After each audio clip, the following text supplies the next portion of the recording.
so let's bring this to order.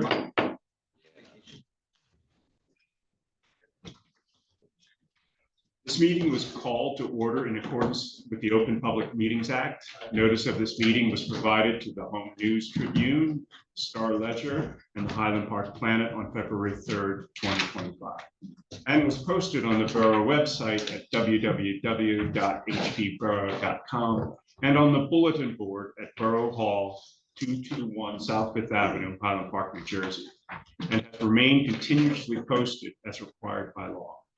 Fire exits are to the left or to the right of the chambers. Please speak into the microphones. And now let's do the Pledge of Allegiance. Thank you. To the flag of the United States of America and to the republic for which it stands, one nation, under God, indivisible, with liberty and justice for all.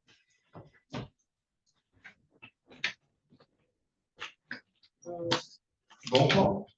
Ms. Hand, Mr. Gresham, Mr. Chen, Here. Ms. Hadhazy, Here. Mr. Hale, Here.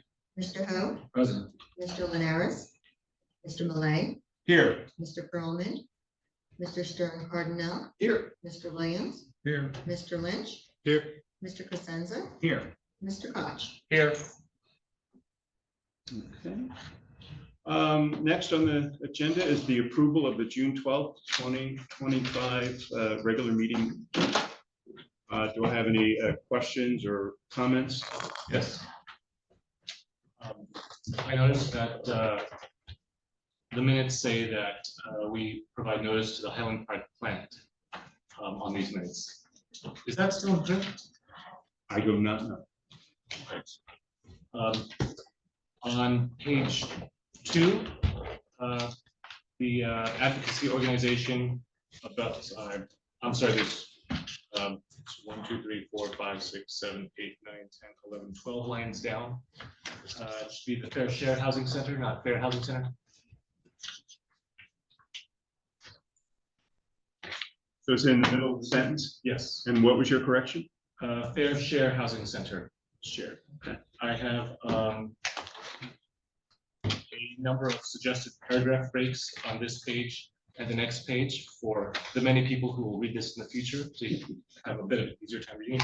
And near the bottom of the page on the left side, it says 25,000 people commuting into town.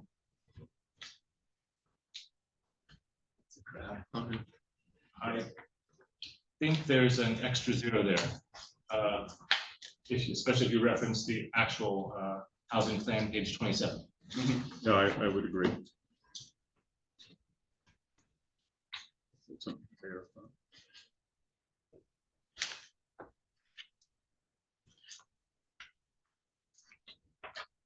So would you like to just probably be easier to email your paragraph suggestions? I've got them marked. I can provide them to you after. Okay, that'd be great. Does that work for you? Mhm. Any other questions or comments or minutes? Your motion to adopt? Second. All those in favor? Or do we- Aye. Or- Yes. All right, roll call. All right. Mr. Chen, Aye. Ms. Hadhazy, Abstain. Mr. Hale, Yes. Mr. Ho, Yes. Mr. Linares, Mr. Malay, Yes. Mr. Stern Cardinal, Yes. Mr. Williams. Yes. I'm sorry, who seconded that? Thank you. Okay. We're going to switch the order here. We're going to begin with the hearing on new matters, the YFM LNN 810 North 2nd Avenue LLC. I think it's a subdivision, and since I think you all are here and people from the public are here, so I think that would be the best use of our time. And that's how. So, do we have somebody making a proposal?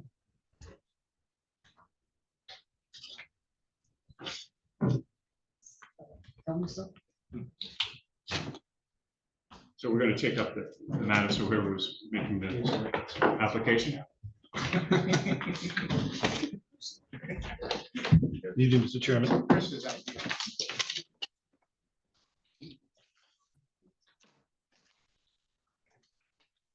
My name is Warren Fink. I'm the attorney for the applicant of this matter. And Mr. Chairman and board members, my client's very proud to make this application before the board today. And it's also, it's a culmination Oh, of. excuse me, Warren, could you just make use of the mic? Oh, I'm sorry, Everything is wasn't on. recorded now. Is that good? Not, is that recording? Good. It's As the long as you're green, talking microphone. the green light's on. Okay. Okay, so start again for the record. So Mr. Chairman and board members, my name is Warren Fink. I'm the attorney for the applicant of this matter. My client is very proud to bring this application before the board since it's the culmination of a cooperative effort with the borough over the course of many months. My client purchased this building at 810 North Second Avenue that was formerly used as a laboratory and is now seeking minor site plan approval to convert the building to a multifamily apartment building consisting of 4 units along with various improvements to the exterior area of the building. No variances are required or sought, and the application thanks the borough for having worked out a redevelopment plan for this property that was adopted by the borough and makes this application possible. Now that the basics are out of the way, I propose to call Brian Murphy, an engineer from FWB Associates, to provide more details, respond to comments by the borough professionals, and answer any questions. My client's architect is also here, Mr. Naftali Gut Van Associates and Consultants, and he will also be available for any questions. Thank you. Mr. Murphy, raise your right hand, please. Do you swear the testimony you're about to give this board is the truth, the whole truth, and nothing but the truth? I do. Can you briefly provide your credentials? Sure. Brian Murphy, MURPHY, 1856 Route 9, Toms River. I'm a principal at FWH Associates. I've been practicing engineering for 30 some odd years now.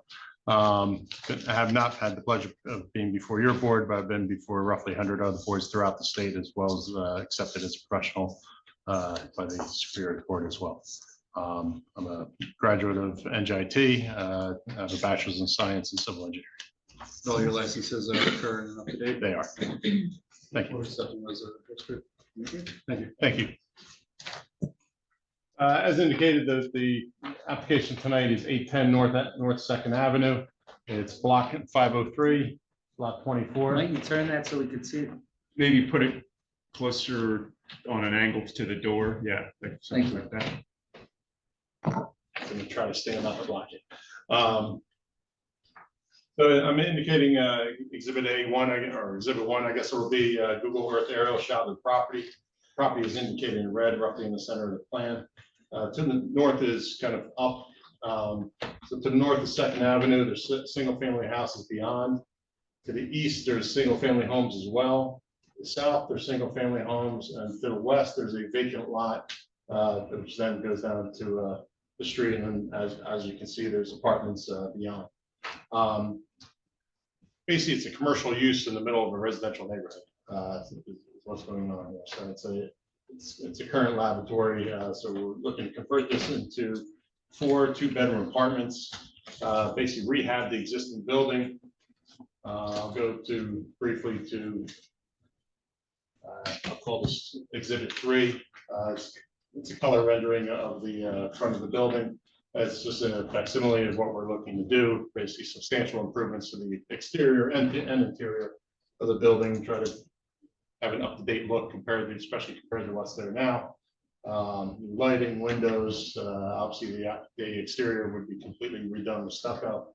And a new landscape package as well to kind of dress up the building and make it more presentable, especially compared to what's going on now. There'll be a bike rack in the back. The trash area will be in the rear of the building as well.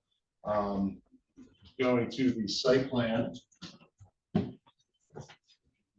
Mr. Chairman, excuse me, would you like the exhibits to be marked to be? Are these, was the site plan submitted with the application? It was. Okay, we don't have to mark that. Okay, thank you. So this is just color rendering of 101. It's the exact same plan that was submitted to the board, it's just in color. As you can see, the building is existing. We're not proposing to demolish the building or change it in that way. Basically, we're going to redo the inside and the exterior of the building. There's an existing driveway off of North Second Avenue. It comes around the back. We'll have 4 parking stalls proposed along the rear. And on the far rear, there's going to be a canopy. There's steps that go down to a basement level. And the trash is going to be basically stacked along that back area as well as a bike rack also. So we'll have some improvements obviously to the exterior. We're actually reducing the impervious slightly compared to what's out there. As you can see, there's not a whole lot we're changing with the site, or we can really do site-wise, because it's almost entirely composed by the driveway and the building itself. Stormwater, we're not providing any stormwater. Again, we're not impacting or changing or increasing any drainage compared to what's out there today. Parking, there's 4 stalls provided, and that is what is required. There are a couple of waivers that we'll be requesting, walkways between entrances of the building and the parking areas. We are providing a walkway off the main walkway off the Second Avenue to a door that'll be on that north side of the building. And there's a walkway in the rear, but there's basically a door on the side right against the parking lot. So we're going to line that up with the striped area of the handicap parking. So there won't be a walk per se, so technically it's a waiver. Shade trees along the perimeter of the parking lot. There's no room basically to safely provide shade trees in that area without basically picking up the pavement and disturbing the pavement, and there's not enough room for them to grow in that area. We can provide 2 street trees along the front. I wouldn't recommend it only because the power lines run overhead right in that location. So if we do something, it's going to have to be something that doesn't grow very high. We can provide it, but I'll leave that to the board on what you would rather.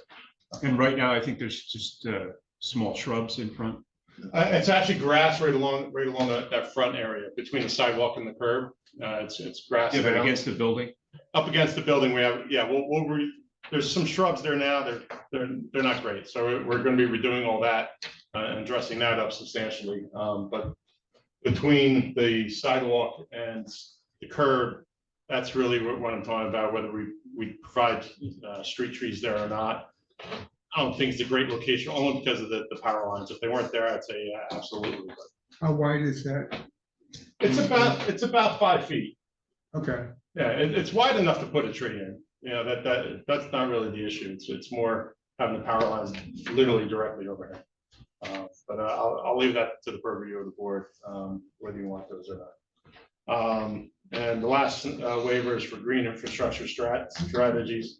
Again, there's not a lot we can provide on the site. If we're coming in new and this was a blank site, that'd be something else, but we're really kind of limited on what we can actually physically do.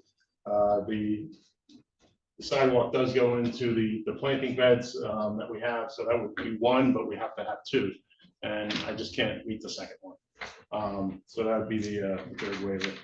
The other waivers that are indicated in the professionals review letters will be eliminated, so it's only those 3. With regard to review letters, CME's letter dated 8/7/25. I agree with all the comments in that letter. Only item 5 would be the only one that I have any kind of issue with, if you want to call it that. It's asking us to get waivers from the Soils Conservation District in the county. Soil Conservation District threshold is 5,000 square feet of disturbance. We have nowhere near that. So rather than going through the exercise of getting a waiver, I've asked that we just kind of have to do that because the site's barely over 5,000 square feet. So it's really unnecessary. But you will get the letter of exemption from the Middlesex County. Yeah, the county is actually electronically, it's kind of a much faster process where it may take 5 to 6 weeks to get a response from Soils on something like this. And this is really just an exercise of futility.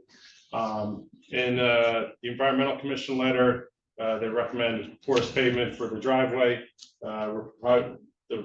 The driveway that exists, we're proposing to leave it as is, so we request to keep that. The walkways, though, we do have some proposed walkways, as I indicated, in the front and in the rear. That we can make a paver rather than the concrete that's proposed now, so we can get some porous pavers there and kind of at least help mitigate a little bit on the things that we're proposing in the site as opposed to what's existing. The rain barrels, we just don't have room for rain barrels in a safe location. The building, they request that it be cleaned. It's going to be completely gutted, so it'll be cleaned. So it'll be fine on that end. The commission on universal access, they asked for the ramp. There's a door in the rear, so they see it's just the ramp down to the stairs that go to the basement and up to the door that's proposed in the rear of the building. So that's the purpose of the ramp. And I have no issues with the rest of the letter. LRK letter of 8/7/25. We agreed to address all the items in the letter with the exception of the waivers that I indicated and the following items. Item 8.2. Some of these are really just discussion points. They asked that we make this a van accessible handicap stall, which means basically the striping area has to be wider, so we will provide that. 8.4. They were asking that we push the wheel stops out from the building further, which I understand the thought process behind that, but my fear is that it's a tight turnaround as it is. I don't want to push the cars further back into that area. So I'd rather put bollards up in front of the stalls that'll keep them from hitting the building, because I think that's obviously the concern, is that those blocks sometimes move and you can wind up hitting the building. So we would put bollards in front of each one of those stalls so that you can't hit the building. The driveway apron, they requested that we drop the slope of that driveway apron. Can't really do that because the driveway to the unit to our east, the house to our east is actually 1.5 feet maybe off of our driveway, and they're connected. And obviously, if we drop that, we're now regrading and redoing the driveway, and we're redoing the sidewalk along the front, because all that would have to drop as well. And I would point out that there is sidewalk along Wayside, along our frontage. That's where the sidewalk stops. There's no more sidewalk down this area second. There is now. Sorry. We'll get to public comment later. You have a question? No, yeah, I'm sorry, I got so I was on this site the other day. So you're saying that there's a block retaining wall, that is the property owners on the left? I believe that's the property owners on the Yeah. left. So in other words, it looks like that's on its last legs as well. So if you were to It's not great undermine shape. it, it would. Yeah. So and there's a slatted vertical wooden fence that goes around the property. Is that technically this applicant's, or it's a? I don't believe so. That the fence is off the property. Okay. So I don't believe it's theirs. All right, it's falling down as well. Yeah, it's not in great shape either. I agree. Yeah, that's not physically on the property. And 8.8, that just goes back to the street trees again that we already discussed, so I'll leave that for purview of the board.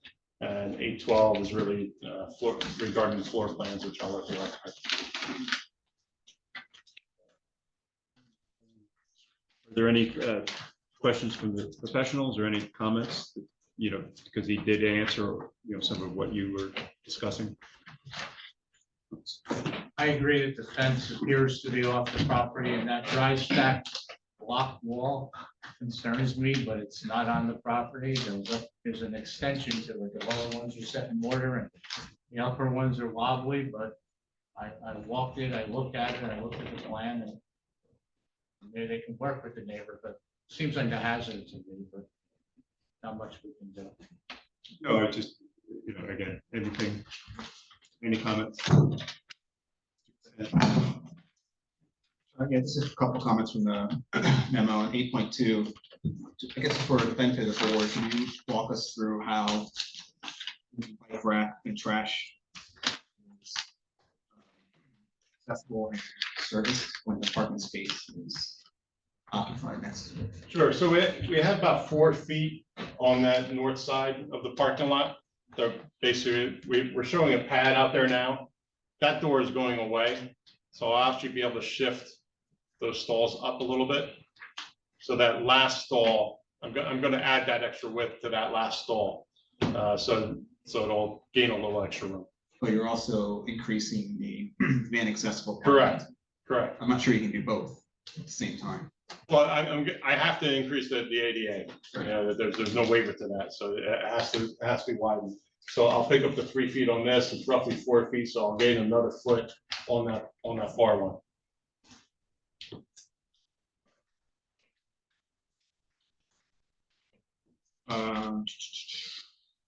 On to, okay, so we addressed the accessible parking space, bike parking, bike pad rather, just needs to be resized. So I think we'll deal with that when it's constructed, or we'll figure out how to size it located before a CO.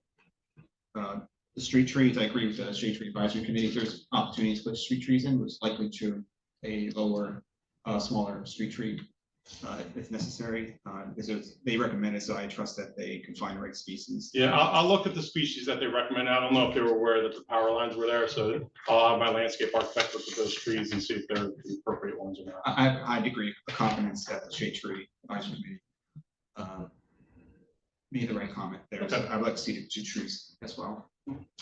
Regarding the lighting, clarify that won't be greater than 3,300 Kelvin. Yeah, we'll bring the temperature down. Any signage? There will be a sign. We're thinking maybe up on the dark top of the building. It'll be compliant. It's not going to be anything ostentatious. It's kind of like maybe a name of the building or something along those lines. We'll revise the architecturals to provide that to show that it's. Okay, so it'll be a sign for the building, not an 8, 10 for fire department access. It'll be like a sign. Yeah, it'll probably be a name of the building, you know, whatever is picked, and then obviously there'll be addresses above the doors. I think we'll have to coordinate that with the redevelopment entity, because the redevelopment plans more or less silent on signage. We're trying to be flexible, but it was intended to be addressed in the redevelopment agreement, which it wasn't. So since the sign is new, we'll have to collaborate with the redevelopment agreement. It's a minor thing, but it's a technical step we have to take. Okay.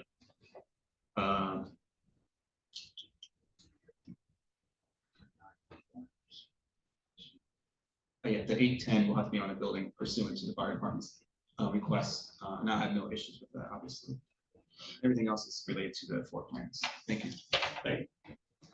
Any questions or comments from the board? Start with Alan. Am I correct? There's only one door for any of these apartments, so not two entrances or 2 exits? There's 2 doors. So the front door feeds the front 2 units, Yeah, and then there'll be a side door, and that'll feed the other 2 units. okay. But it's essentially, it's one door per. 2. One, yeah, there's basically you come into a foyer, and then there'll be a door for each apartment off the foyer. To be clear, each apartment has only one way in and out? Oh, all right. I'm sorry? Wait, so when you say 2 doors, each apartment is correct? Sorry. So when you say 2 doors, each unit still has only one way in and out? I just Yes. want to be clear. Yes. All right, thank you. Is that perceived as Hold on, a hold on, safety just- hazard?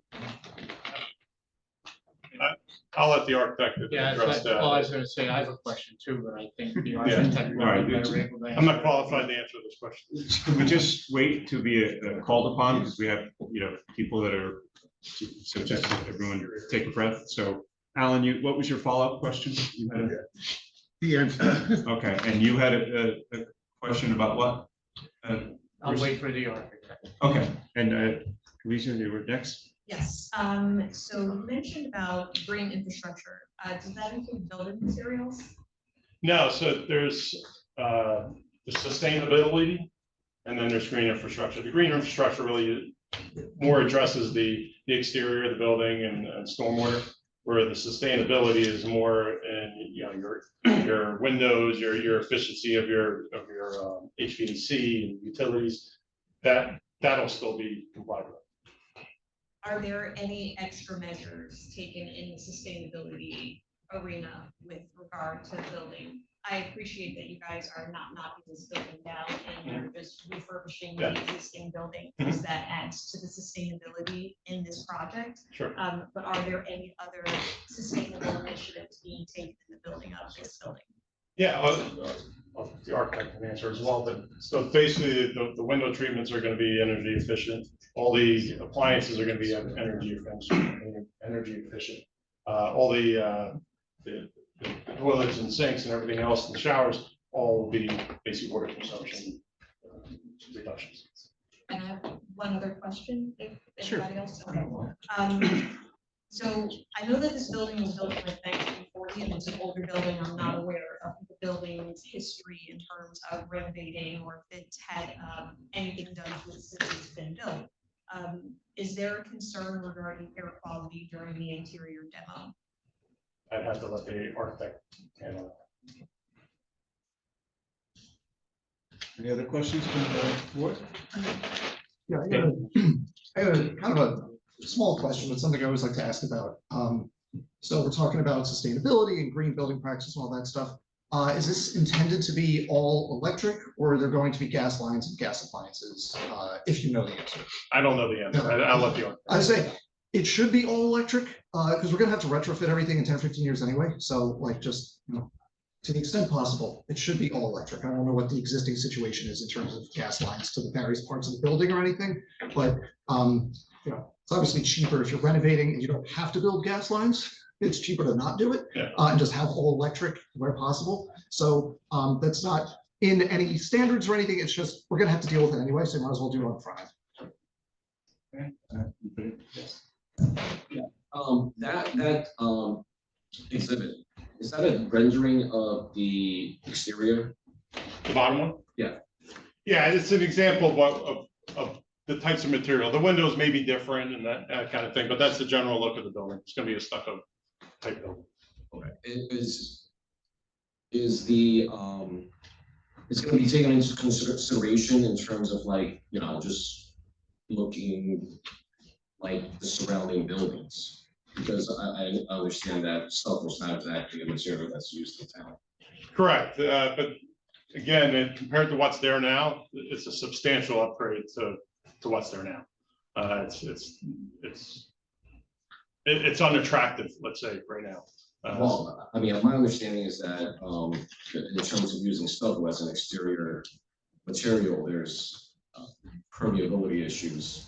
It's just been my experience, so I don't know. If As long as it's constructed properly, it's not an issue, but there were problems with EFIS when you had people that maybe weren't the most experienced doing it. There were major issues with mold and so forth. Sure. If I could. Go ahead. So the location of this building is on North Second and Cleveland Avenue, right? Like around that area? Yeah, by Wayside. Wayside, yeah. Why? Oh, okay, Right by the, Yeah, Wayside is over here. The apartments are over in this area. right, And then Second's here. okay, okay. And that area has a pretty diverse style of housing. Yeah, along Wayside is definitely a lot newer stock of housing for sure. Right. And obviously, as you get further back in the neighborhood, you have more. And we have like a brand new school in that area, and there are some commercial buildings in that area, so it wouldn't look wholly out of place, this building. I don't believe so. Again, we're not talking about something that's ultra modern and really doesn't fit. It's we're trying to rehab the existing building. We're kind of stuck with working with what we have. But I think the architect came up with a nice design. Will there be mixed materials on the exterior? Because in your rendering, it kind of looks like cement block and like siding, but you're saying the whole building is going to be stucco. Or most likely the entire thing most likely to be stuck. Okay. okay, any other, at this time, if anyone from the public has a question specific from the engineer and would like to, have addressed that this would be the time. If there's going to be, let's say, if you want to make comments at a later time, that doesn't preclude you, but this is, if you have a comment or a question at this point in time. Guess I should use the mic. No, There you go. Oh, there's There's Mike. thanks. We'll share. You're not Mike. Hi, my name is Lou Christensen. I reside at 200 Jackson Avenue. Hi, sorry, I need to get your name and address. I know you just said it, but it's a little slower, I'm please. sorry. Lou Kitchenson, reside at 200 Jackson Avenue. Luke, you said? Lewis. Lou Hendrickson? Lewis. Kitchenson, Pichinson. Okay, and your Residence address? is 200 Jackson Avenue. And are you within a 200-foot zone? I'm right across the street from. So you gotta, My questions were, and Pat, I don't know, it seems to me that I can ask questions about parking. Is this appropriate? for the I would engineer? assume so, yes. Sure. I'm curious, there's 4 units, eh? Yes. And what is the standard, I don't know the jargon, what is the standard factor for parking places per residential unit The normally? ordinance is 1 per 2 for each unit. And that ordinance has been amended by That's the redevelopment plan. Yes. that's the redevelopment plan, Yes. not the ordinance. So we're going to have 4 units with 4 parking spaces on site. And having lived there ever since the Wayside development went in there, parking is really a problem. Okay, and when the labs went under, it sort of alleviated our problem. So what I'm saying is that there may have not been much ado about parking recently. There always has been, and it's one of the major problems is overflow parking from the. Mr. Pitchinson, if right now, I just want to see if you have questions for what Mr. Murphy. Well, I want to testified. establish the context of the question, and that is that I believe that there's a problem with parking as is, and that this will exacerbate the problem. Okay. Okay? Okay, my comments are evidenced by the cover of the redevelopment plan, which shows a van parked in front of your proposed development, and that's overflow parking from the other area. May I just show you that? So all I'm trying to establish is that there's overflow parking already. Where are the other cars? If there's four units, are we suggesting that there's only gonna be 4 cars in 4 2-bedroom units? So one. per All unit. I'm suggesting is we're meeting the requirement. Okay.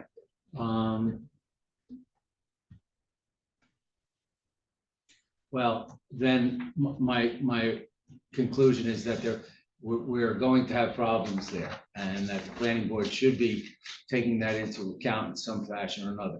How many spaces will be fit on the street in front of the property? 2. 2, so that's 6. Okay.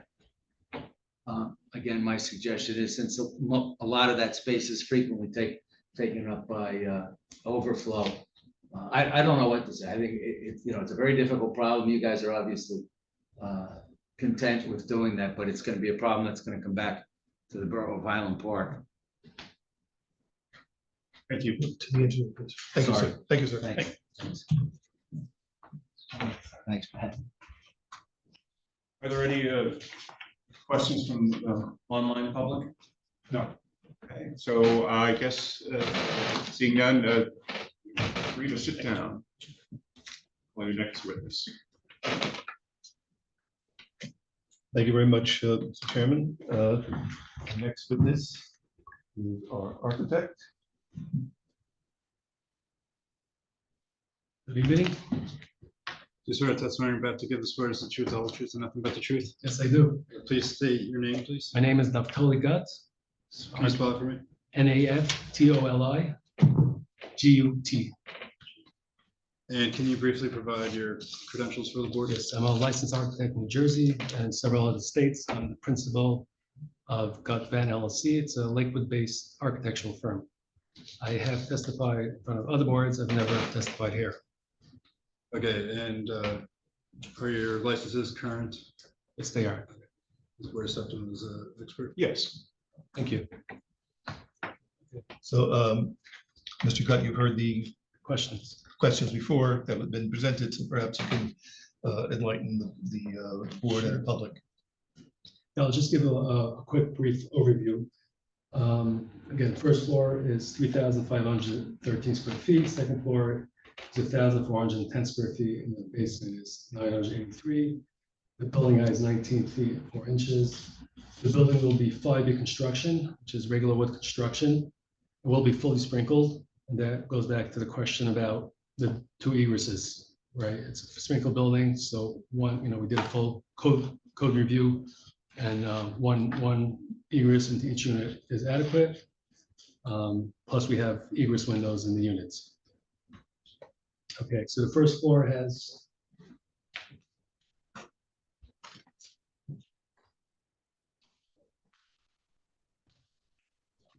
we have 3 units on the first floor. Each one has 2 bedrooms, the kitchen, living area, and home office, and a laundry. And each one is equipped with 2 bathrooms.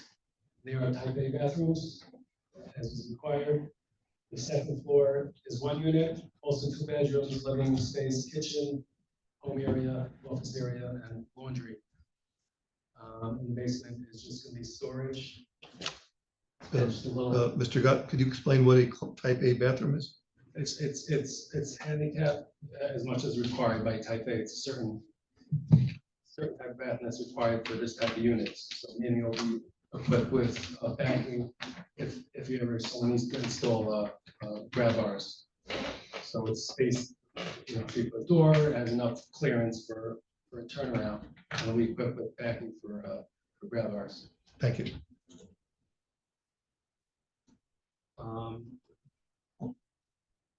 I just want to address some of the comments from the letter. There was a comment about the stairs in the basement.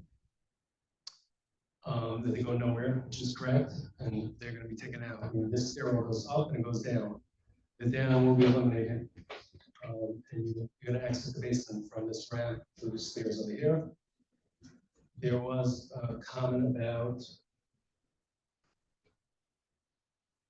the plans are not compatible with the rendering, which is also true. The rendering was kind of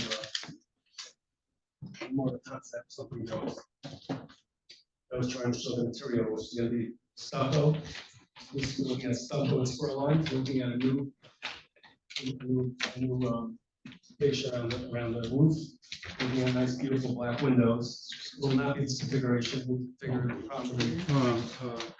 I don't think this photo is relied upon for Ms. Murphy. So can we just mark, is this pre-marked as exhibit 2?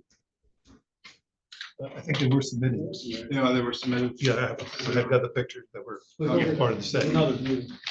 So there's only other one that needs overview is only one. That was also submitted. They're both in the Yes. application. So we're looking at different design stuccos. There's also will be stucco with vertical lines, something of that sort. Then we have engineered wood accent, needs just to give a little more contrast. And we're gonna have high efficiency, so longer. We're gonna have LED lights, all the new fixtures, everything's new, it's gonna be high efficiency LED, high efficiency fixtures. All the window units, on 7 window units will be coming out, and will be placed with P-TECH units or mini splits for every single unit will have its own thermostat and its own unit.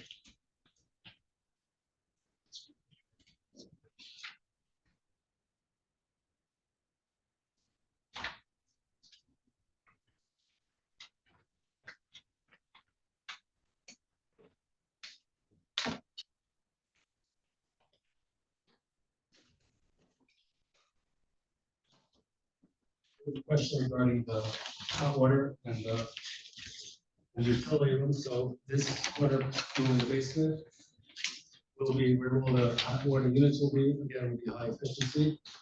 There was a comment about this unlabeled room. This room right now is a dummy elevator. It will get eliminated. We're looking for the flooring, which should be part of this open space. There's a comment in your blue letter about this open space that's unlabeled. It's just going to be storage and open area. I think that's all I have. Any questions from our professionals, Bruce or Chris? Just a couple. The applicant's representative addressed a lot, like most of the comments in my memo. Can you just clarify regarding whether it's regarding the condenser units, or will there be any exterior units on the ground or the roof mounted? Yeah, we're still debating if we deck units which won't need, or we use maybe splits for each unit. And if that's the case, there will be condensers along the right side of the building. You know, out of the walkway, between the walkway and the building. On the right side of the building? Big segment. If that's the case, do you anticipate, or what setback do you anticipate that there would be? Between the units and the building? Yes. It'll be pretty close to the building. It can be wall mounted.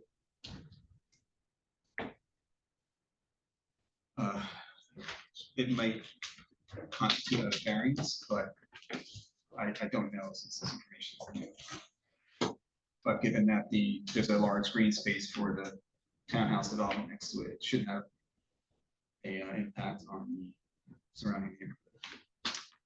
There's approximately, just from, I was just there today, there's about 3-4 feet between the wall and that vertical fencing. Give or take. It would be difficult, you know, depending on how they're arranged, you know, you might have some difficulty getting around them to service different units, but other than that, you basically can't even see the building too well through it's a considerable number of trees along that side yard. So, yeah, so according to the survey, the setback varies between 2.4 and 2.5 feet. And I guess the fence is like basically like a suitcase size, large suitcase size. So it would have a setback of about a foot. I would need to review the ordinance, see if a variance is required, but as I said, and I agree with Chairman, it would have minimal impact on the neighborhood, because we can screen and buffer from view. We could consider putting it on the roof. There is a parapet on the front portion. One of the bedrooms in unit number 2, I could not tell because the drawings did not appear to be to scale, and I understand you're coming new to the project. That will have to be resized via at least, well, one of the bedrooms. Sorry. Right. Yeah, it was off by a few feet. We'll just say, yeah. Okay, so we will be receiving revised plans prior to building. Yeah, I believe it was discussed that it's a matter of several feet, and they would address it. Okay. And obviously, I had a sketch plan. I had a sketch plan offering suggestions to kind of clean up the construction, which I think the contractor would love since the walls being lined up. It's just offered for consideration. You don't have to comment on it. Mr. Kraus, did you have a question? I was going to ask the architect, mini splits can be, the condenser unit can be mounted to the wall, correct? And they only stick out about 1.15 inches. I don't think they're going to be very large units for those, so that might be the easy one to get to the service and fly it. And each individual one will have their own. So It'll look nicer than the units now. that was all. Any questions or comments from the board? Yes.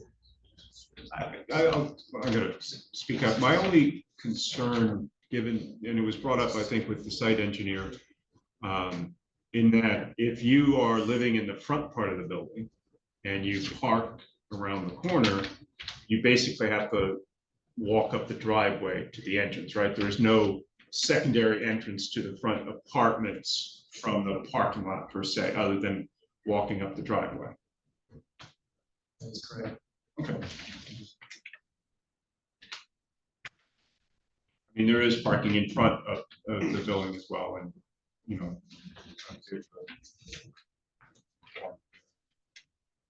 Anyway, I just wanted to clarify, there's no back way into the front apartments. Well, yeah, one of the units has that extra door going into the bedroom, or whatever that's for. No, I just meant the front. The front unit's not. Okay.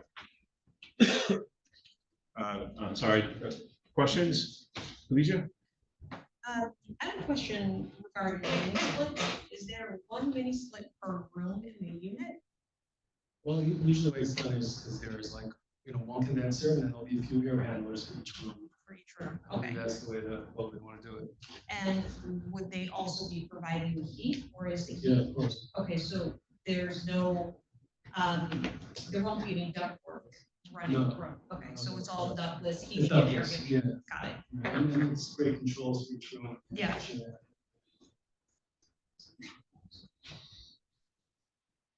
Any other questions from the board? Yes, I have a question about the doors again. Just trying to reconcile the first floor plan with the rendering here. Don't bother. No, I there was back and forth, so you're wondering how this splits into 2 units, right? Exactly. Yeah, it's gonna get nice. Okay. This is the look, this is the look. The grand entrance, we'll break it up, there'll be room for a wall in between. It's just kind of like, hey, this is what we're after, but it will be revised to reflect properly the plans. Any other questions? Alicia, again? Well, Chris.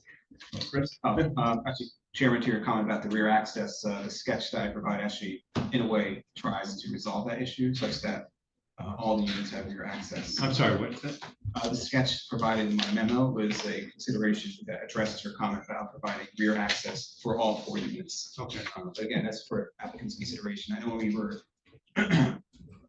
contemplating the concept plan while drafting the development plan, I had offered some ideas about having a common corridor from the front of the building. That way guests could enter the front of the building instead of walking down the driveway, which I forget what the door is. But I would agree with that there's extremely limited space. Putting a common hallway would chew up a lot of square footage. Sure. Actually, there's a comment that Mr. Chancellor Carnelli raised about whether it be gasoline service to the building. On the top, since you were talking about the ductless units, would there be any gas service or appliances? I believe so. No, we want. Yeah, getting it. Yeah.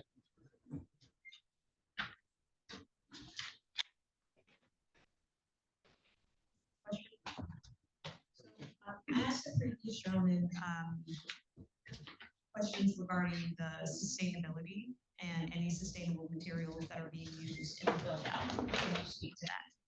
Yeah, again, all the appliances. LED lights that are what's there now, so that's a major upgrade. And also all the wall cavities now have local insulation, which is recycled insulation. We plan on keeping the brick facade and just putting the facade over it, meaning essentially not wasting it. I think there's anything to make it besides that. Wash and dryer, efficient, all the fixtures will be up to date, efficient fixtures. Is the building being constructed in a way that in the future could convert to solar? I would think so, because it essentially could just be put on the roof, so I don't believe the client wants to do it now, but there's no reason why it couldn't be done.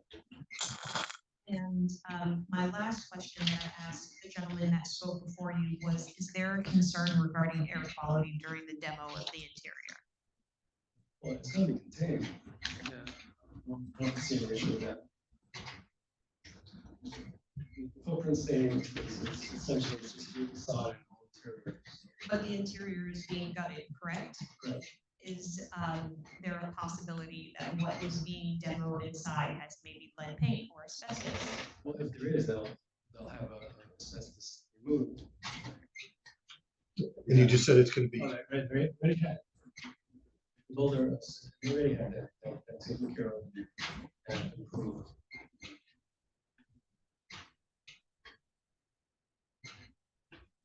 Okay, that's it One for more me. question, Chris?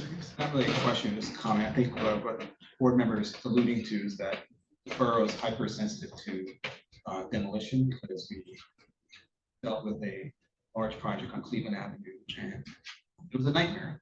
So I just want to make sure the applicants will notice that they need to take all the precautions to protect themselves as well as the other projects.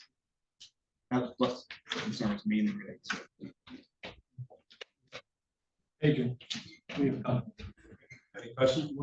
Yes, I have a question about windows now. Do you anticipate any access to the roof from the second floor unit, whether for maintenance or for emergency or for someone just wants to be on the roof? No, again, the ladder is, it's not high enough, it's not too high for a ladder, so. Again, unless we have some dense units, it's not doing on the roof like that, so it's no access. I have a question, just to be clear on the stucco, it is the synthetic stucco, right? Right. Is the rendering with the synthetic application, because this looks like almost a I know, block this application. looks like a block, it's Right. kind of like they put score lines and stuff, Right. with that kind of look, but it's just stucco. But the synthetic stucco can replicate that. Yeah, it's just foam with leaving spaces in between. That's it. Alan? Is the roof sloped so that the water goes into the drains?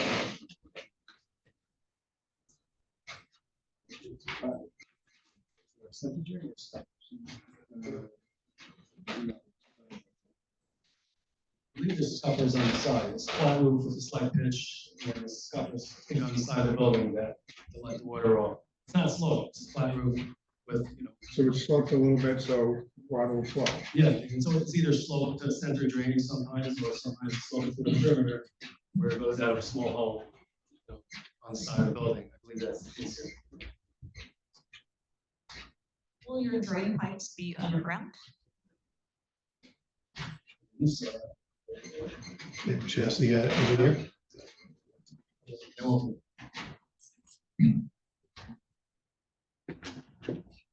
Wait, you want to address that?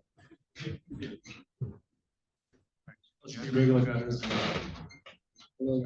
Chris, you have Yeah, I'm sorry, I think I missed it. So there will be scuppers on the roof? I'm not sure if they're there now, if they're center drains. There are gutters and leaders coming The leaders off the side of the building. off the far end, going down wayside, Yeah. away from North Second. And in the parking, whatever system's there, I'm just gonna say, we're not proposing any. It looks like it's sloped, much like the rest, the property slopes considerably that way. It looks like if the roof is pitched, it goes that way. I don't, it can't tell because it's in disrepair if there's one or two leaders that drop from there. There is a gutter at this time. Yeah, I think my comment was that if it's not on the sides of the building, meaning the right side with the narrow setback, or the left side where the driveway is, there seems to be opportunity to put like a planter, stormwater planter box, at least allow for slow release. So I'm a little concerned about stormwater runoff to the neighboring properties, to the houses, to the rear, even if the existing condition. I don't think a planter box is a terribly expensive. I think it is just a bunch of pressure treated wood and so on. Yeah, actually, would probably eliminate one of the variances from the redevelopment plan. So in the front, certainly anything we can get into the front planting beds is fine. The rear, though, the problem with the rear is we have bike racks and basically where the trash cans are gonna go as well, so it's getting tight back there. We could direct the roof gutter towards the open space that's next to us rather than out the back.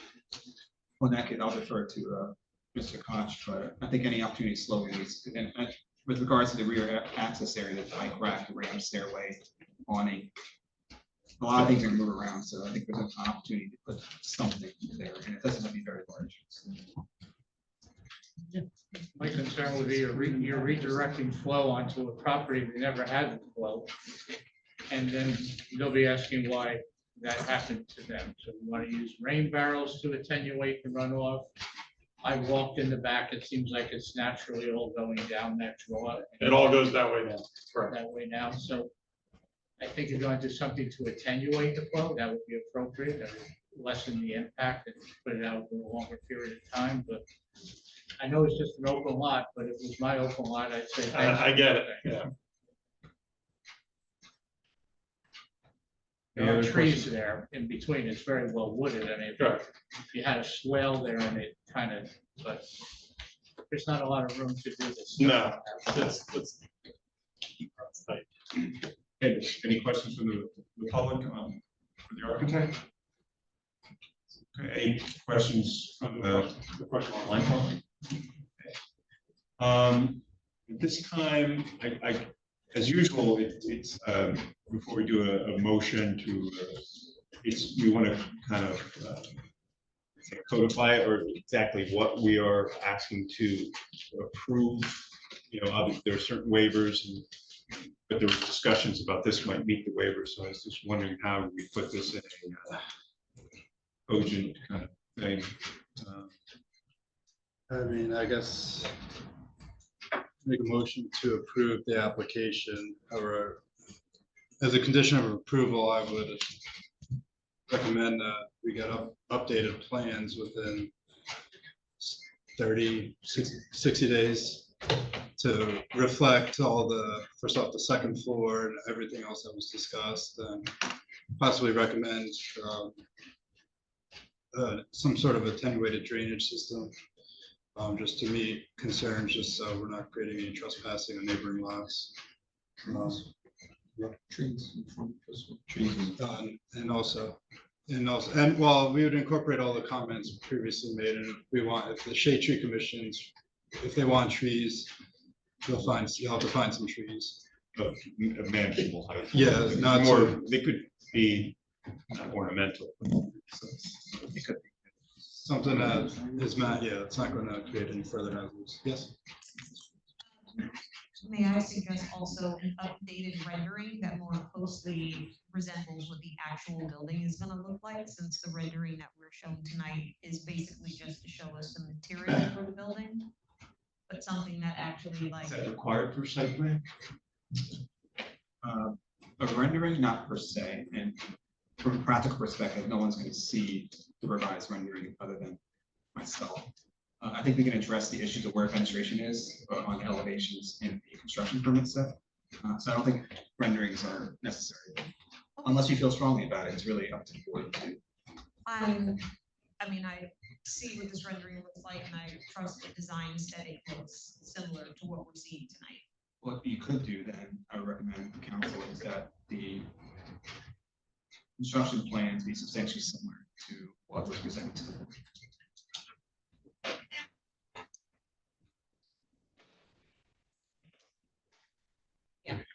Yes.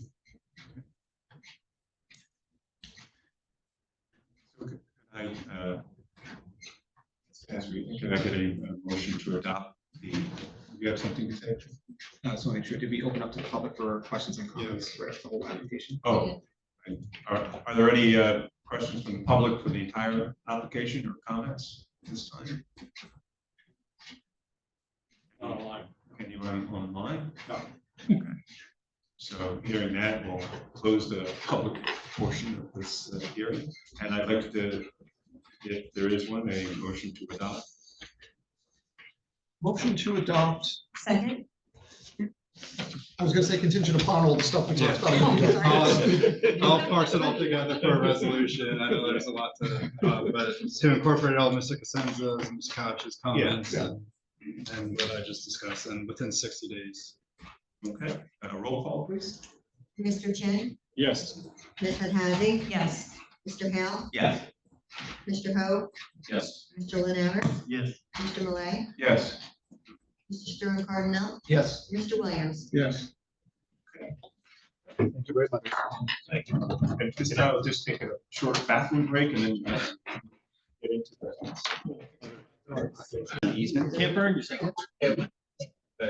Here, I will Yeah. reconvene the August 14th planning board meeting with the public hearing on the Preliminary investigation of a condemnation area in need of redevelopment. Sunoco Block 2201, Lot 6, 7, 9, 10, 46, 47, and 48. Mr. Costanzo, you have the floor. Thank you.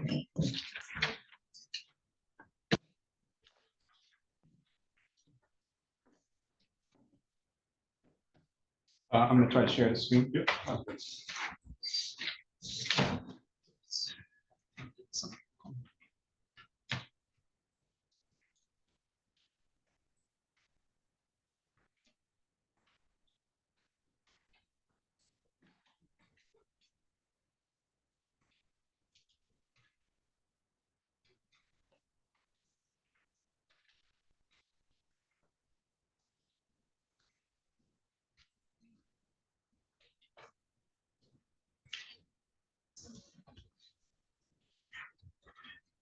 Very good. It's sworn. Do you swear the testimony you're about to give this board is the truth, the whole truth, and nothing but the truth? I do. Thank you. The board is testimony as an expert. Chairman, council, board members of the board, members of the public who are listening online, thank you for allowing me to do this, although you're directed by the council, so I don't think you had a choice to do this. So in a way, just sort of a long-awaited action. What about the Sunoco station? So we're here for that. So as a general overview, as we typically do, my investigations I present to the planning board, to get a high-level summary of the, I like to say, a detailed report. And so I'm going to start with an overview of why we're doing this, the scope of the study, what it took for me to do this study, the context of that within the statute, and just generally some basic description of the study area. It's not just a Sunoco station. And then the meat and potatoes of the presentation, the actual evaluation, and the conclusion that the report takes and the recommendations that I suggest that the planning board take relative to the recommendations you would have to the mayor and council. So generally speaking, the study area, again, is not just the Sunoco station. It's block 2201, lots 46 and 7. That is 138, 148 Raritan Avenue, the Sunoco station. Lots 47, 48, and 10, that's a separate property known as 10 to 14 South 2nd Avenue. That's the property with the BB Bake Food Mart and Al's Professional Cleaners. And lot 6 is 134 Raritan Avenue. It's a residential looking structure, as is lot 9, 130 Raritan Avenue. So these are 4 different properties of 7 lots. So generally speaking, over the past now 20+ years, the boroughs really try to seek ways to make the community a vital, sustainable place to live, work, and play.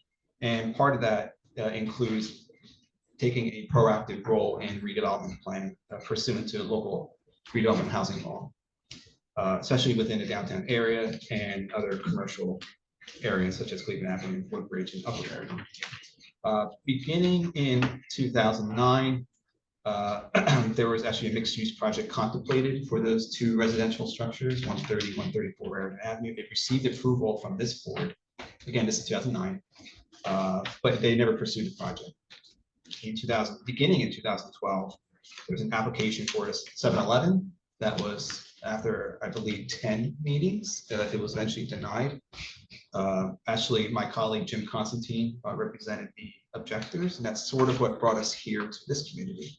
And in 2017, there was a larger mixed-use building considered for the same properties, 130, sorry, the 7-Eleven's for the Sunoco station. We're going back now to 130, 134 Raritan. A larger mixed-use building was considered with the concept of off-site parking. The reason for that was maybe we shouldn't rely on Park Place because that's where residential homes front line. We don't want all that traffic to go through.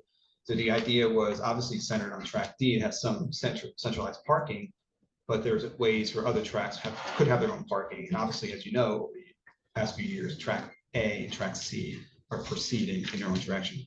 Meanwhile, track B has not for several reasons.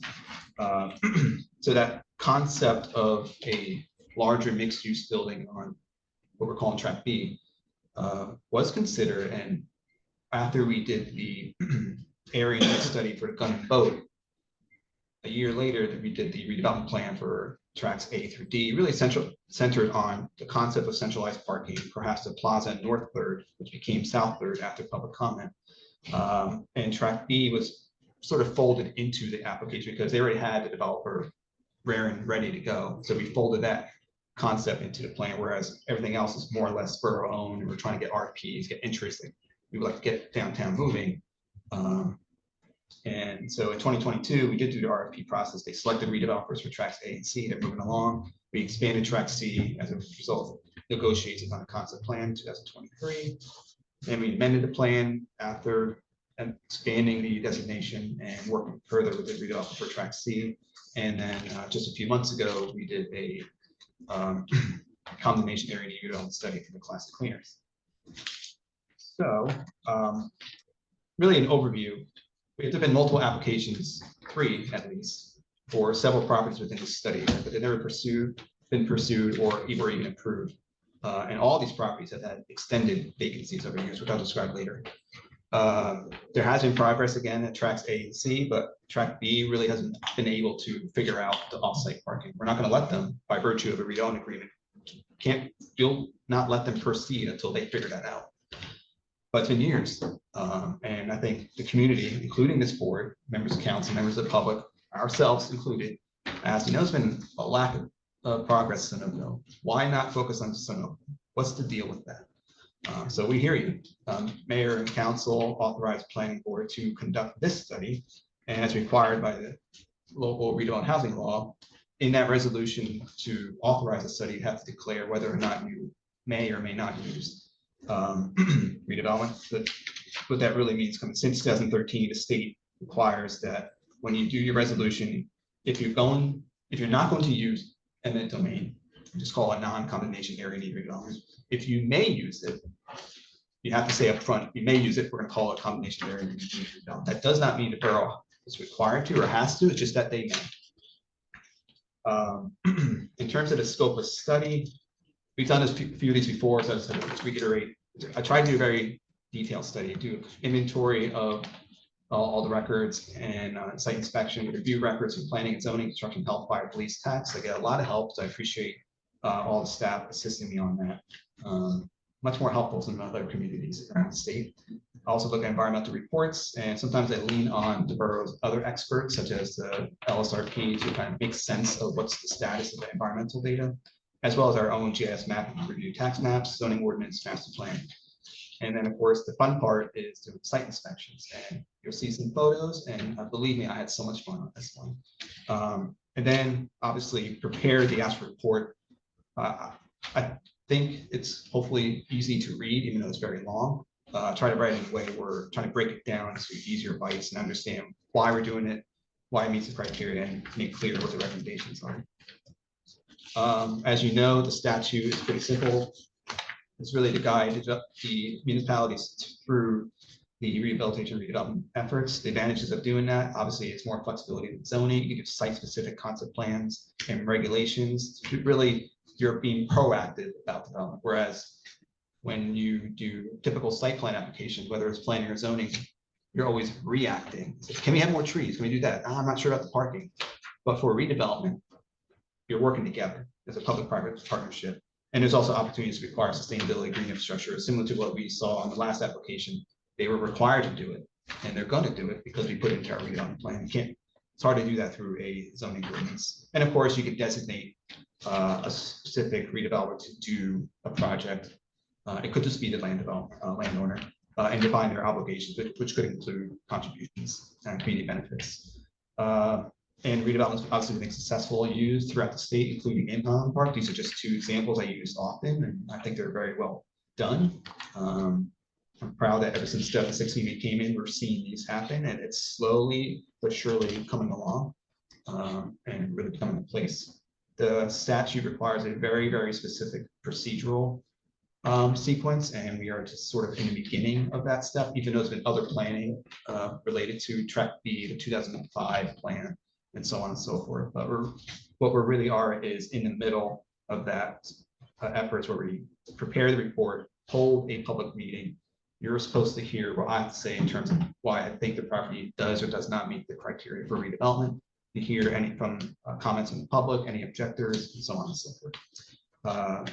What your role is to whether you agree or disagree with the report, whether the property does or does not meet the area of redevelopment, and then make recommendations by resolution to the governing body.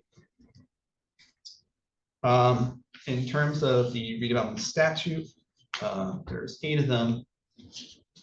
Just briefly, A is about substandard living conditions or working conditions. B is abandoned properties of at least 2 years. That was recently amended a few years ago to clarify 2 consecutive years. Public C is public or unimproved vacant land, but for 10 years or more. D is faulty range of design. E is ownership and title issues, not just that there's inefficiency or not fully productive, but it's as a result of ownership and title issues. F is really about 5 years of damage from fire and natural disasters. G, urban enterprise zones, which does not apply to park, and smart growth consistency. There's also section 3 criteria, which is really section 3 of the statute, which is the definition section. It literally is the definition of a redevelopment area, and that is one which may include properties not meeting the criteria, but the inclusion of which is found necessary with or without changing their condition for the effective redevelopment of the area. And that's important because in this study, I am using the section 3 criteria for 2 of the properties. And of course, the redevelopment handbook, now 3rd edition, says you can include these properties if they're essentially included in the destination. What's weird about that is, of course, you're doing a study in order to do a redevelopment plan, but if you're using that section 3 criteria, you have to have some sort of foresight of a redevelopment plan that hasn't existed yet. In this case, we actually benefit from multiple redevelopment plans affecting these properties. So it actually makes my job and your job a lot easier. And this is, I just want to put this slide together because I say this anyway, but I just want to reiterate, this is not a windshield study. I'm not in my car going, yeah, it meets it. And you can't rely on me saying that just reciting the statutes, that it meets it because of that. It should be based on an objective analysis. And there's case law that supports that. And frankly, you just have to really rely on the plain meaning of the criteria. You shouldn't go into fits to try to see whether it meets the criteria, because the benefit of the redevelopment criteria, you just need to meet one of them to declare whether the property is in need of redevelopment. With going back to the 8th criteria, that's a smart growth consistency. I put in the report, that's something I wrote for Camden recently, which is actually a good primer of why, what is the section H, what does the criterion H mean in terms of smart growth consistency? Obviously, with regards to these statutory criteria, these are based on existing conditions that really to show that the property has obsolete design or there's some substandard condition, whereas smart growth is looking at the future. It's a little bit different. So planners like myself tend to get a little skittish about whether to use the section H, the criterion H in the redevelopment plans, especially when it comes to condemnation preliminary reports. So you'll see that I did not rely on the criterion H for this study because this is a condemnation area. I want to rely on the physical features issues instead of forward thinking. So in terms of the existing conditions, it's outlined in white. I'm not sure you can see on the screen. Hopefully on the PDF or your printed copy, you'll see these are 7 lots altogether, less than 1 acre. So I'm talking a little bit tiny property in Little Old Holland Park. Varying ownership, 2 lots, lots 6 and 9 are the same owner. And then the Sunoco is one other owner, and then the BB Biggs property is another owner. So it's varying ownership.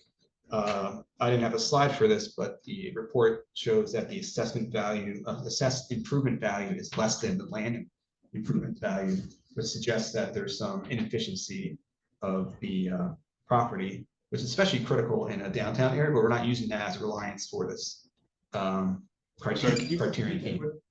I didn't understand that statement. Sure.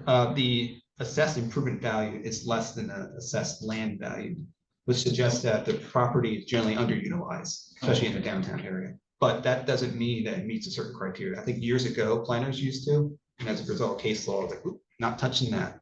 But it just shows that there's an inefficiency of these properties, particularly in the downtown area. The Sunoco station obviously is an active site on the state's environmental management system list. I recall one of the members of the public brought that up, like, what's the deal with that? Like, well, it's in their report, that's pending. Now we're here for that. Otherwise, this study area and much of the area in the downtown area, there's no wetlands, no flood hazard areas, and it's well served by utilities. Obviously, you can see on the left map, the existing land use map, it's a mix of uses. And even though they're all vacant, I have to show them it's current use. Vacant land is when there's no building, no parking lot. So technically not vacant, but the tenancies are vacant.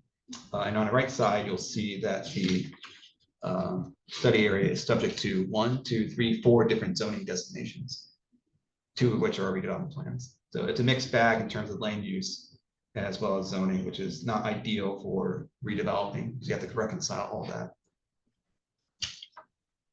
So now the fun part. So this is the actual evaluation as to whether or not I believe that the properties, 4 properties meet the criteria. You'll see at the end of the report that it's my opinion that all 4 do meet at least one of the criteria. So I'm going to just go through just a high level of why I think each one of them are. We're going to start with Sunoco Station, block 2201, lot 746. The previous findings, it actually was already designated as an area needed redevelopment 20 years ago. And then it was put into the 2005 redevelopment plan. It was used at the gas station since before World War II. The current building with additions was built in 1954 with additions over the years. There's been no permit since 2011, which is a demolition permit. The gas station's obviously closed for almost 16 years, or if not more than 16 years. And as we discussed before, in 2012, can't believe it's already that long ago. There was consideration for 7-Eleven, but that was denied. And there's been some multiple calls for criminal mischief related to spray painting. Otherwise, not much happening there because it's been vacant for 16 years. With regard to environmental contamination, so get ready for this. So I just want to give a high level. So the first report of contamination occurred in January 1990 and still remains contaminated to this day. So 35 plus years of contamination.